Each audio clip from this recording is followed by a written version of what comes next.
Hello students, welcome to MGM Educations. अच्छा ପିଲାମାନେ ଏଟା MIL ଓଡ଼ିଆ ବାଧ୍ୟତାମୂଳକ ରାଇଟ୍। ଏହା plus two arts commerce science ସମସ୍ତଙ୍କ ପାଇଁ ରାଇଟ୍।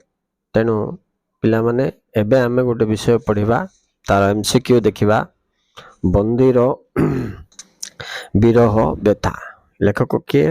ପଏଟ୍ ହେଉଛନ୍ତି ତୁମର କବି ଗୋପବନ୍ଧୁ ଦାସ ରାଇଟ୍। ହେଲେ 2018, 19 ଏ ବର୍ଷ ଗୁଡ଼ାକରେ ଆର କ'ଣ ସବୁ କ୍ୱେଶ୍ଚିନ୍ ଆସିଥିଲା ତାକୁ ଟିକେ ଆମେ MCQରେ ଦେଖିବା। ଆଚ୍ଛା, ଯେଉଁ ପିଲାମାନେ ନୂଆରେ ଚ୍ୟାନେଲଟିକୁ ଆସିଛ ସବସ୍କ୍ରାଇବ୍ କରିନିଅ ପିଲାମାନେ, ତୁମକୁ ସବୁ ସବଜେକ୍ଟର କ୍ୱେଶ୍ଚିନ୍ ଆନ୍ସର୍ସ ମିଳିଯିବ। Okay, ready? ତାହେଲେ ଚାଲ ଏବେ ଆରମ୍ଭ କରିବା। 1 ନମ୍ବର ଦେଖ, କେଉଁ ଉଚ୍ଚ ଆସନେ ବସି ରବି ହସନ୍ତି? କେବେ ପଡ଼ିଥିଲା ପିଲାମାନେ? 2019 କମର୍ସରେ ପଡ଼ିଥିଲା। ଆଚ୍ଛା, ତ ସେ ପଚାରୁଛି କ ଉଦୟାଚଳ, ଖ ଅସ୍ତାଚଳ, ଗ ମଳୟାଚଳ ନା ଘ ହିମାଞ୍ଚଳ? ତ ଆନ୍ସର କ'ଣ ହେବ ପିଲାମାନେ? ହେବ ଖ ଅସ୍ତାଚଳ ରାଇଟ୍। ତାପରେ ଯିବା 2 ନମ୍ବର। 2 ନମ୍ବର ଦେଖ, ଦିନ ଶେଷ ହେଲାଣି ଜାଣି କାହାର ଆୟୋଜନ ଲାଗିଛି? କ ତପନଙ୍କର, ଖ ଅସ୍ତାଞ୍ଚଳର, ଆଉ ଗ ସମୀରଣର, ଘ ବିଦାୟର। ତ ଆନ୍ସର ପିଲାମାନେ ଏଠି ହେବ ଦିନ ଶେଷରେ ବିଦାୟର, ଘ ହେବ ଆନ୍ସର। ଠିକ୍ ଅଛି। ତାପରେ ଯିବା 3 ନମ୍ବର।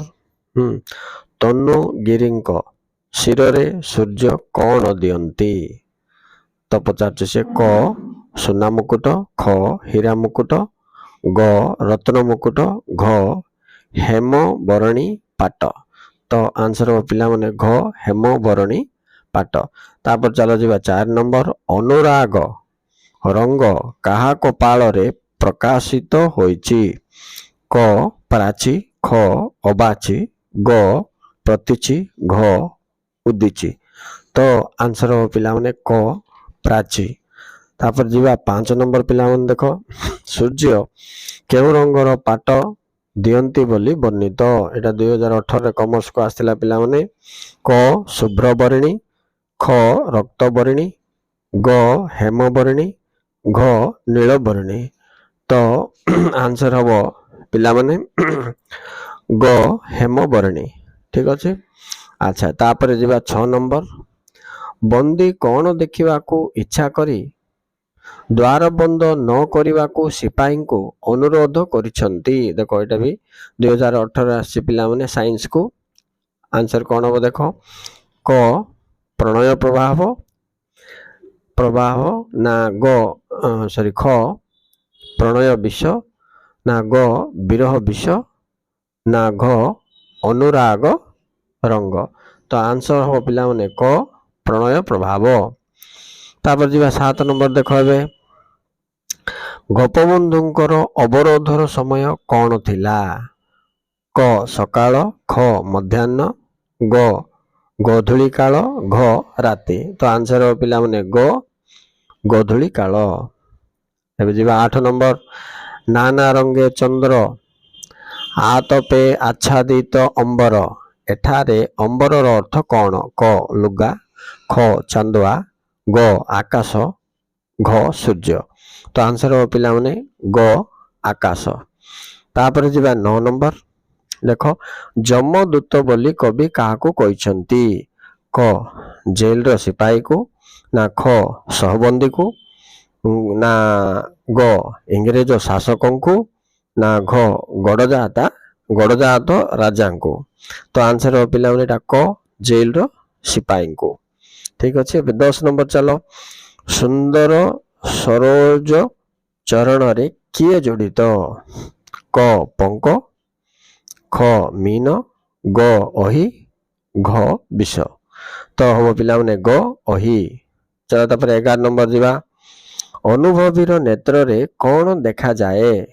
କ ପ୍ରେମିକାର ଲାସ୍ୟ, ଖ ପ୍ରେମିକାର ସ୍ୱୀକୃତି, ଗ ପ୍ରେମିକାର ଆନନ୍ଦ ଭିତରେ ବିଷାଦ ରେଖା, ନା ଘ ପ୍ରେମିକାର ଅହଙ୍କାର। ତ ଆନ୍ସର ହେବ ପିଲାମାନେ ଗ ପ୍ରେମିକାର ଆନନ୍ଦ ଭିତରେ ବିଷାଦ ରେଖା। ତାପରେ ଯିବା 12 ନମ୍ବର, ବନ୍ଦୀ ଗୋପବନ୍ଧୁଙ୍କ ପ୍ରାଣରେ କେଉଁ ଦୃଶ୍ୟ କଷ୍ଟ ଦେଉଥିଲା? ଦେଖ ପିଲାମାନେ, ଏଇଟା 2018ରେ ଆର୍ଟ୍ସକୁ ପଡୁଛି ନାଇଁ କି।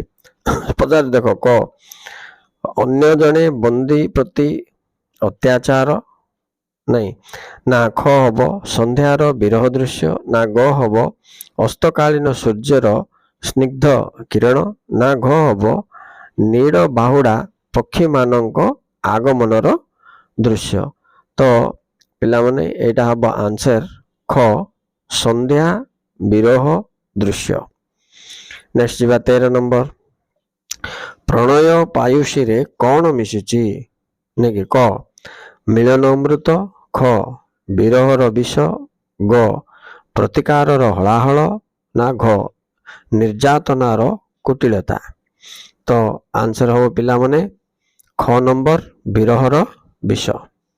ନେକ୍ସଟ ଚାଲ ଯିବା 14 ନମ୍ବର, କବିଙ୍କ ତାପିତ ଅନ୍ତରରେ କିପରି ସନ୍ତ୍ୱାନା ଆସିବ ବୋଲି ସେ ମନେ କରିଛନ୍ତି?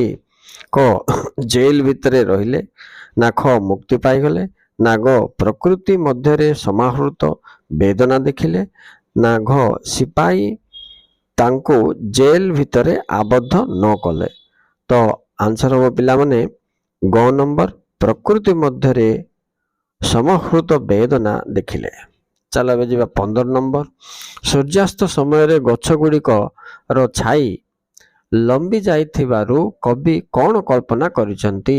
କ ଗଛମାନେ ଅନ୍ଧାରକୁ ଜାବୁଡ଼ି ଧରିଛନ୍ତି, ଖ ଗଛମାନେ ସୂର୍ଯ୍ୟଙ୍କ ପାଦରେ ପ୍ରଣାମ କରୁଛନ୍ତି, ନା ଗ ଗଛମାନେ ଗର୍ବରେ ଫୁଲି ଉଠିଛନ୍ତି, ନା ଘ ପରାଧୀନତା ପରି ଅନ୍ଧକାର ବ୍ୟାପି ଯାଉଛି। ନା ଆନ୍ସର ହଉଛି ପିଲାମାନେ ଆର କଣ ହବ ଖ, ଇଏ ହଉଛି ଗଛମାନେ ସୂର୍ଯ୍ୟଙ୍କର ପାଦରେ ପ୍ରଣାମ କରୁଛନ୍ତି। ନେକ୍ସଟ ଯିବା 16 ନମ୍ବର ପିଲାମାନେ ଦେଖ, ସୂର୍ଯ୍ୟାସ୍ତ କାଳୀନ ମୃଦ ସମୀରଣୀକୁ କବି କାହା ସହିତ ତୁଳନା କରିଛନ୍ତି? କ ପତିପତ୍ନୀର କଳହ, ଖ ପ୍ରେମ ଅସ୍ପଷ୍ଟ ଗୀର, ନା ଗ ନାୟକ ନାୟିକାର ମିଳନ, ନା ଘ ପ୍ରେମିକାର ଉଚ୍ଛନା। ତ ଆନ୍ସର ହବ ପିଲାମାନେ 16 ନମ୍ବରର ଖ ହବ ପ୍ରେମ ଅସ୍ପଷ୍ଟ ଗୀର, ରାଇଟ।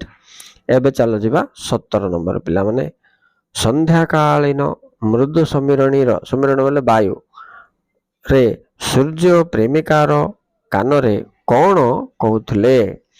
କ ଶୀଘ୍ର ଫେରି ଆସିବି, ନା ଖ ଆଉ ଫେରିବିନି, ନା ଗ ବିରହ ଅବିସମ୍ବାଦିତ, ନା ଘ ଫେରିବାରେ ବିଳମ୍ବ ହେବ। ତ ଆନ୍ସର ପିଲାମାନେ 17 ନମ୍ବରର କ ହବ ଶୀଘ୍ର ଫେରି ଆସିବି। ଠିକ ଅଛି, ଏ ଥିଲା ପିଲାମାନେ ତୁମର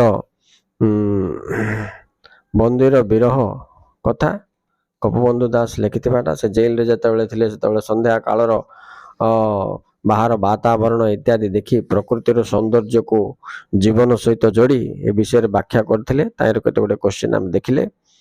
ଆଚ୍ଛା ପିଲାମାନେ, ଏବେ ଯେଉଁମାନେ ଚ୍ୟାନେଲଟିକୁ ନୂଆରେ ଆସିଛ ତୁମମାନେ ଚ୍ୟାନେଲଟି ସବସ୍କ୍ରାଇବ କରିନିଅ, ଯାହାଫଳରେ ତୁମକୁ ସବୁ ସବଜେକ୍ଟର MCQ, short bit question, long question ସବୁ ପାଇଯିବ।